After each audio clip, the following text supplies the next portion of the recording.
It's Friday, March 6th. Thanks for joining us tonight. I'm Maya Trabulsi. We're following the latest developments in the coronavirus outbreak. The California Department of Public Health released an update on COVID-19. There are now 69 confirmed cases in the state. There has been one death, a man who was on a cruise ship that's now quarantined off the Northern California coast. Today, Vice President Mike Pence announced 21 people on that ship have tested positive for the virus, most of them crew members. And coronavirus concerns led to the cancellation of the South by Southwest Festival. It comes days after several tech companies backed out of the event that draws thousands of people to Austin, Texas. Today, President Trump signed off on funding to fight the virus. Karen Kaifa has more on the efforts to stop the outbreak. As the count of confirmed cases pushed past 100,000 worldwide Friday, President Trump signed off on more than $8 billion in funding to fight the coronavirus, while more states such as Maryland and Pennsylvania report their first cases. Cities have been taking their own precautions, like the postponement of two major international music festivals in Miami. We're emphasizing the public that this decision is not a cause for alarm or panic, but rather that we are doing it in an abundance of caution. And San Francisco has launched a new coronavirus text alert system as the Grand Princess cruise ship remained off the shore of the city while passengers were tested. We're due to go home on Saturday, but obviously we don't know whether we're going to be quarantined for 2 weeks or what's happening. Outside the U.S., a meeting of EU ambassadors in Brussels was canceled when a second European Council staffer tested positive for the virus. In northern Italy, Catholic masses suspended in the hardest hit regions. And amid a steep drop in demand for oil, particularly in China where the coronavirus originated, OPEC countries and allies debated supply cuts to prop up prices. In Washington, Karen Kaifa, KPBS News. A parent at a Chula Vista school has quarantined herself and her child due to concerns about spreading the coronavirus. KPBS education reporter Joe Hong has an update on how local schools are preparing. A student and parent from Feaster Charter School are being monitored after the parent came into contact with someone with the coronavirus. Anthony Milliken is the communications director for Chula Vista Elementary School District. He said it's extremely unlikely that the parent contracted the disease. Her child is also being kept home. So neither the parent nor the student have had contact with the school since this was brought to their attention. But in the event that the virus arrives in local schools, Chula Vista Elementary School District will take direction from the County Health and Human Services Agency, where experts say it's just a matter of time. We are being proactive and seeking to do all we can to protect, to promote, and to be prepared accordingly. The Health and Human Services Agency did not respond to questions about what it would take to close a school. Milliken said one plan being considered for his district if schools close is online learning from home. But it's not so simple. For example, what if you have communities or schools with high populations of students that don't have devices at home? How do you educate them? Do you roll out kind of mobile Wi-Fi centers to populate, or position themselves in these communities? And then how do you make it work? In the meantime, Milliken said parents can feel secure about sending their kids to school as long as the school is open. Having said that, we are mindful of the importance of proper hygiene, proper safety measures in terms of the health and wellness.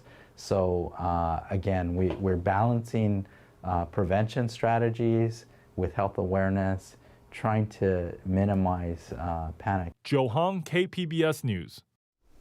And the coronavirus is causing changes at the Catholic Church as well. And when parishioners go to Mass this weekend, they'll notice something missing. It's a reminder of the spiritual cleansing of baptism, but holy water will not be available at Mission San Diego de Alcala for now. That being a place where bacteria could, accumulate. The threat of the coronavirus has forced this church and others in San Diego to take steps to protect parishioners from the highly contagious virus we now face. We're looking out for their well-being and for the well-being of all the people that are here. In a statement to parishioners, Father Peter Escalante detailed the changes. If you feel sick, stay home. Nod, bow, or wave instead of shaking hands. Eucharistic ministers will sanitize their hands before and after distributing communion, and when receiving communion, parishioners are urged to open their hands instead of their mouths. Frankly, it's not unusual to have someone, their tongue touch your hand, in your fingers. I would never, as a priest, refuse them communion, but I'm just a little bit more careful as to how they do that. The communion cup will also be unavailable. Father Peter says more traditional parishioners do have a hard time abiding by the changes. I think these guidelines for places where people gather for worship or, any large public gatherings, I think it's important that people feel as though there are some guidelines in place that they feel safe. And the Roman Catholic Diocese of San Diego says it will remain in close communication with the state and county public health authorities in case further changes are needed. You may have seen it during your last trip to the store or through pictures online. Some common household items are being scooped off the shelves as people try to protect themselves. But is it really necessary? Chip Yost looks at why this is happening. If you were looking for regular bottled water, paper towels, or toilet paper at this Fullerton Costco, good luck. The store is practically empty. I don't know why they're doing that. They ran out of water and toilet paper, so they don't know when they're going to restock, so that's what I couldn't find. Yeah. It wasn't just Costco. The shelves of this Target in Woodland Hills were wiped clean of Clorox and hand sanitizers. All this apparently a result of people concerned over the coronavirus. I think people are going bananas, quite frankly. While everyone we spoke to thought the run on such items was an overreaction, there are a lot of theories out there as to why it's happening. Justin Woofers, an economics professor at the University of Michigan, posited his thoughts on the issue in a series of tweets, with one saying, "So you run and get toilet paper not because you think society is about to crumble, but because you fear that others fear this. Fear of a run on toilet paper, like a run on the banks, is enough to create an actual run. And when the runs start, we need help." Pun intended. Price gouging restrictions have gone into effect statewide. News of various product shortages prompted California's Attorney General to issue a warning to those who might try to take advantage. These price gouging restrictions make it illegal for businesses to raise the prices of most goods and services by more than 10%.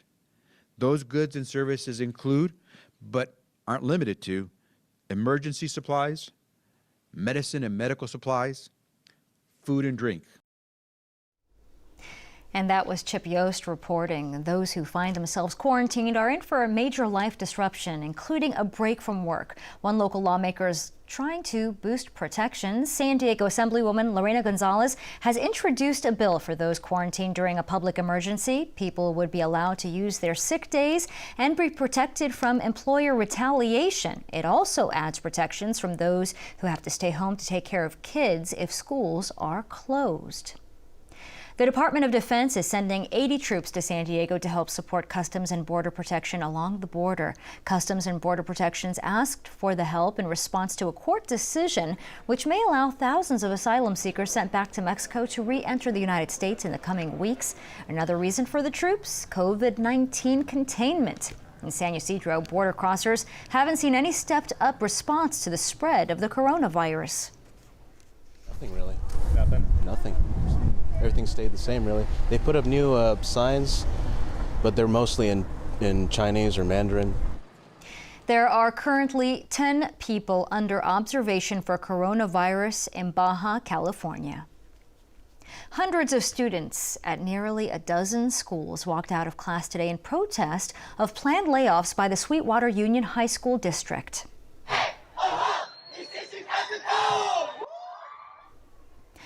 The board there decided to lay off nearly 240 teachers, librarians, and learning center staff. Teachers and students say cutting the Learning Center program will cause students to be enrolled in independent studies, which is similar to homeschooling.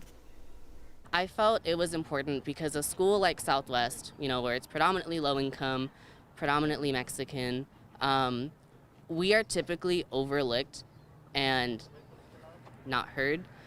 So this protest is the first step in undoing that.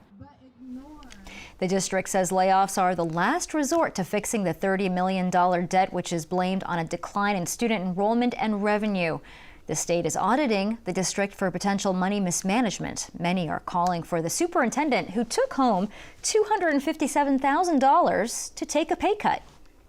I'm Judy Woodruff. Tonight on the NewsHour, the outbreak's bottom line, how coronavirus could put new financial strains on Americans. Coming up at 7 after Evening Edition on KPBS. As America tries to end the war in Afghanistan, today brought a reminder that it remains a violent place. ISIS says it carried out an attack that killed 32 people. Dozens more were hurt. Gunmen targeted a ceremony attended by prominent politicians in Kabul. Police killed the attackers. With this weekend's signing of a historic accord between the United States and the Taliban, Afghanistan is seemingly on the precipice of a new era. KPBS military reporter Steve Walsh says a generation of Afghan interpreters worry they'll be left behind. Mohammed just arrived in San Diego from Kabul. He's going by his first name out of security concerns. Mohammed finally has the space to deal with mundane dad problems, like helping his young son adjust to American schools. He just started school from the day before yesterday here. He said, like, Dad, everyone speaks English, I can't. I said, no worries, you will be learning. For nearly 4 years, Mohammed has been trying to get himself and his young family out of Kabul. His work as a translator for the U.S. Army made life dangerous. The Taliban visited Mohammed's home village, threatening his parents and extended family. He felt he had to leave. I'm safe here. The main thing is security. Security is better than everything because we save our life. We save our kids, family. We need that. Mohammed came to the U.S. under the Special Immigration Visa Program. The latest defense bill set aside another 4,000 visas for interpreters. Supporters say it's a fraction of the number needed to clear away the backlog of at least 10,000 interpreters and their families. I had to look these people in the eye and say, we're not going to abandon you. America doesn't do that. Matt Zeller co-founded the group No One Left Behind after struggling to get his own interpreter out of Afghanistan. The Army vet fears the last chapter of America's longest war will be a humanitarian tragedy. If we fail to keep this promise, there's an entire generation of Vietnam veterans who will tell you that the greatest sin of their war was the abandonment of the allies that we left behind. The problem isn't just the number of available visas, but the approval process, which typically takes years.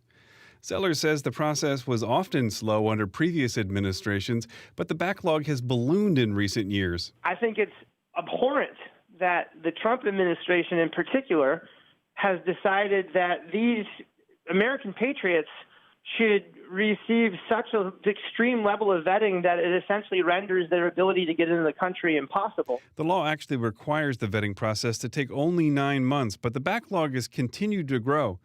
In February, following a lawsuit, a federal judge in Washington gave the administration 30 days to propose a plan to speed up the process. That deadline is this week. Very concerned about the situation in Afghanistan. Adam Bates works with the International Refugee Assistance Program, the group that filed the lawsuit. He says even if the Trump administration improves the process, the fear is that time is running out if Americans aren't in Afghanistan to vet the applications. Very concerned about the situation in Afghanistan. We're especially concerned gravely at the idea of relying on the Taliban in some kind of post-agreement Afghanistan to protect Afghans who served with the U.S. mission. America has been in Afghanistan for nearly 2 decades. For those who work with U.S. forces, the work could be risky, but the dangers weren't always overt. There's a feeling that will change now that the Taliban is likely to play a prominent role in the new Afghanistan. In the meantime, paperwork may have been lost. Some work with private contractors who went out of business. If they stop the program, so most of the people will be lost their life. It's that serious. Yeah. Mohammed just started a job in San Diego working for a small manufacturer. It's a big change from when he was still in Afghanistan, when his work with U.S. forces made it hard for him to find other jobs. Life is going very, very bad because we need money to save our life. We need everything for our kids, for everything. Mohammed is still in contact with other former translators back home. That includes one man in the eastern part of the country whose brother was killed by the Taliban. Mohammed said he hopes the next round of visas will be for the colleagues that he left behind. Steve Walsh, KPBS News. Soon, residents across San Diego County will start receiving mailers for the upcoming census. This year, for the first time, it can be filled out online. KPBS reporter Matt Hoffman shows us how local groups are making sure everyone is counted.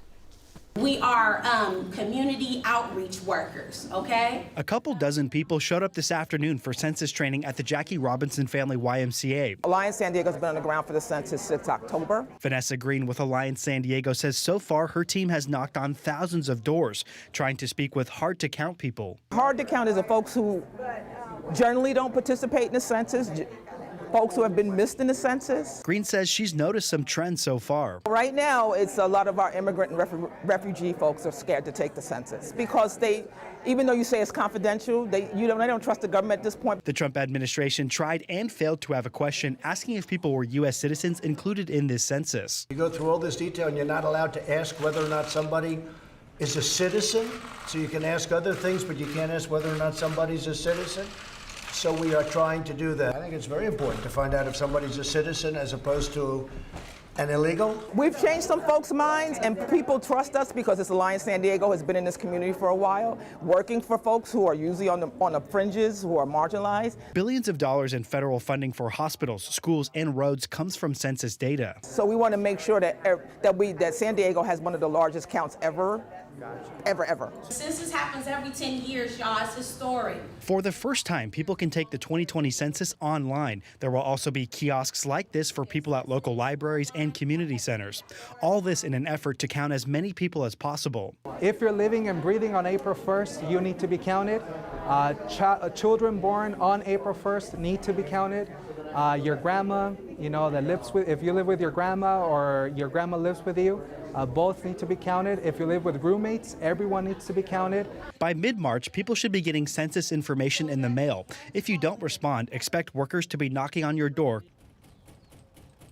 come May. Matt Hoffman, KPBS News. New numbers show a strong month for jobs. The Labor Department says 273,000 jobs were added. The unemployment returned to 3.5%, matching a 50-year low. However, there's a growing impact on the global economy due to the coronavirus. I talked about that and the week's other business news with SDSU's Miro Kopik for the Friday Business Report. Miro, Wall Street was the big story again this entire week. A lot of volatility because of the coronavirus. Let's focus, if we can, on the travel industry. Tell us about what's going on there. The travel industry is extraordinarily affected. The estimates are that over $60 billion in global air travel is going to disappear over the next quarter or two. So this is affecting the airlines in a big way, and they're addressing it very differently. United Airlines and JetBlue this week announced reductions in domestic and international travel schedules. So United's cutting back 10% on flights and 20% on international flights. They're both looking at how do they tighten their belt. They're looking at a hiring freeze. United is looking at a freeze on management salary increases. JetBlue's doing the same thing. JetBlue's cutting their schedule back about 5% because these airlines don't know what's going to happen to demand. And one of the things that's happening with demand, especially the very lucrative business traveler, is that companies are just saying no to travel. Ford, which has 200,000 employees, said no travel, use video conferencing. General Motors was a little nicer. They just said no travel to the highly affected countries. In the end, for consumers, the planes are going to be empty. They're going to be on time, so you're going to be able to lay out on a seat and at least enjoy your travel if you are one of the few that are traveling today. Way to think positive there, Miro.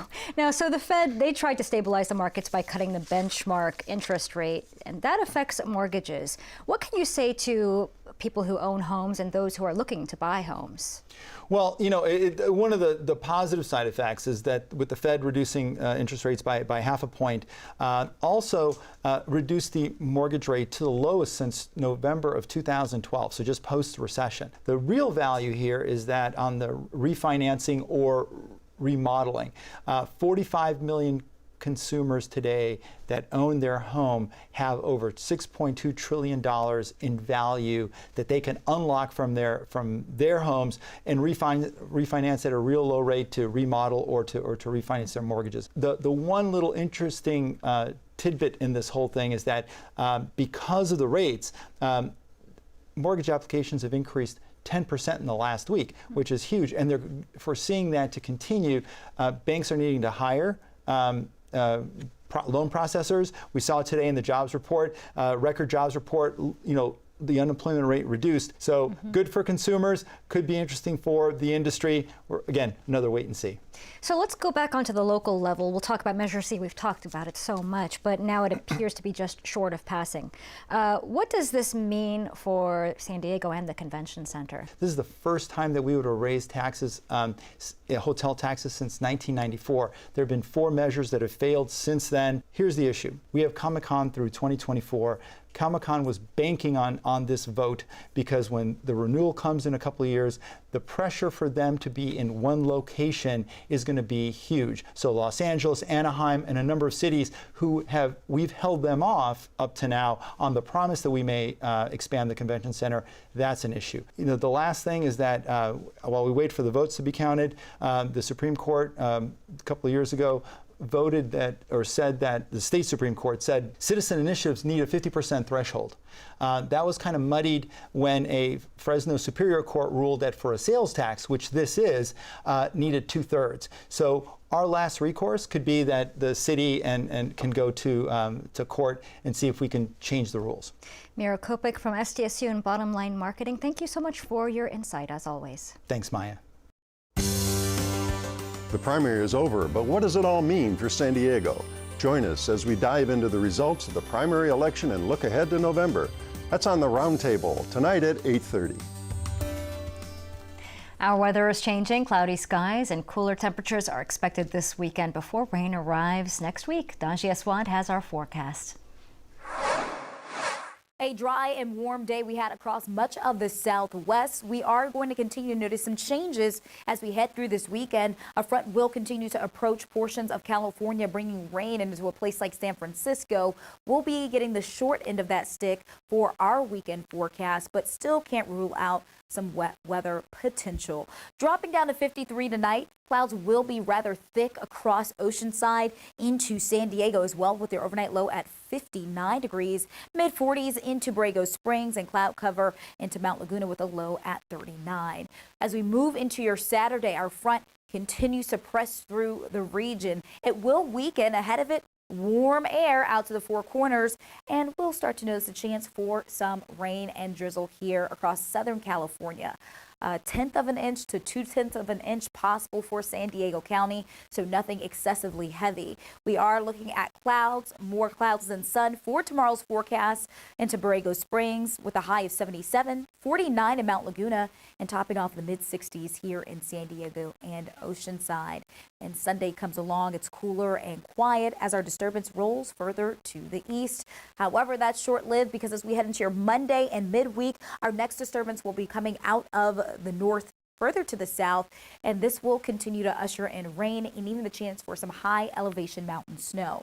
So for the extended forecast, Saturday, Sunday dry with highs in the mid to upper 60s at the coast. And then as we head into your Monday, Tuesday, Wednesday, that's when we start to see that rain pick up here, some of which can be on the heavy side, but we definitely need the rain because we're below average. Moving inland areas, also looking at that very similar forecast. Saturday, Sunday, looking at highs in the 60s. Monday, periods of rain, needing the umbrella to at least Wednesday at this point in time, and temperatures will drop out of the 70s. For the mountain areas, we're remaining in the 40s for much of your highs. For the extended forecast, chilly here Sunday, needing that jacket. Afternoon rain likely Monday, chilly Tuesday with that rain, and rain continues into the midweek but starts to taper off. And also looking soggy here in the deserts as we head into our upcoming week. Reporting for KBBS News, I'm your meteorologist, Daji Swad. Back to you. The San Diego State Aztecs look to make it 2 in a row in the Mountain West tournament after beating Air Force yesterday. The Aztecs take on Boise State tonight in Las Vegas.